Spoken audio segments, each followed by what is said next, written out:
Hello all, welcome to another Quick Excel. Today we're going to be going over bar charts in Tableau. So I'm connected to the orders sample data superstore that's included with Tableau. I've got my measures and my dimensions, and I've got a blank canvas here. So usually you use a bar chart when you want to compare the values of different customer segments or categories or things like that. So the first thing I'm going to do is I'm going to go ahead and take, let's do region, and I'm going to drag it either into this shelf here, which is the columns, or up top here, it's the same. So you can see I've got all the different unique regions that we have in our data set. And then I'm going to do it by sales. So I'm going to go ahead and grab the sales and drop it in the rows, and you can see it automatically creates a bar chart. And you can see it's just sorted by alphabetically central, east, south, west. If we want to do a Pareto type effect where we sort the largest bar to the smallest bar, we can go up to this pill for region, go ahead and go to the sort option, do descending field. So we got sales, sum of sales, that's correct. And then you can see it sorts it by the largest region down to the smallest region. Now if I want to do some other effects, let's say I want to see it broken down by ship mode, I can go ahead, select that, hold it, and drop it into the color.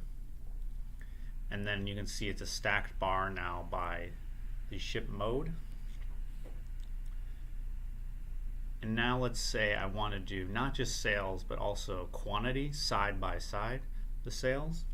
What I can do is I can grab the quantity, hold it, and drag it onto this axis here. You'll see the dotted line when you hover over it, and then you just release it. And it's automatically going to change it to a circle graph instead of a bar. So you have to go here and go back to bar. And you can see it's not really working. What you have to do is take the measure names and then drop this into the columns, and you can see quantity and sales are divided out. And you can see that the axes are different. So it's a different scale. So in quantity it goes up to a little over 12K, whereas sales it goes up to 700K. And they roughly go in line with each other, which you would expect because they're very positively correlated, the quantity and the sales.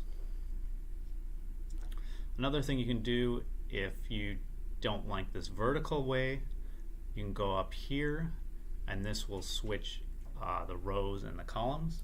You hit that, then you'll see a vertical bar chart instead. Also, you can put labels in here. So let's say we want to label it by the sum of sales. Go ahead and take that and drag that onto there, and you can see it'll label it each one with the sum of sales. In some cases the bars are a little too small for it to put the values in there, so it skips those. And that's the basics of bar charts. I hope you guys find that useful. Thank you very much.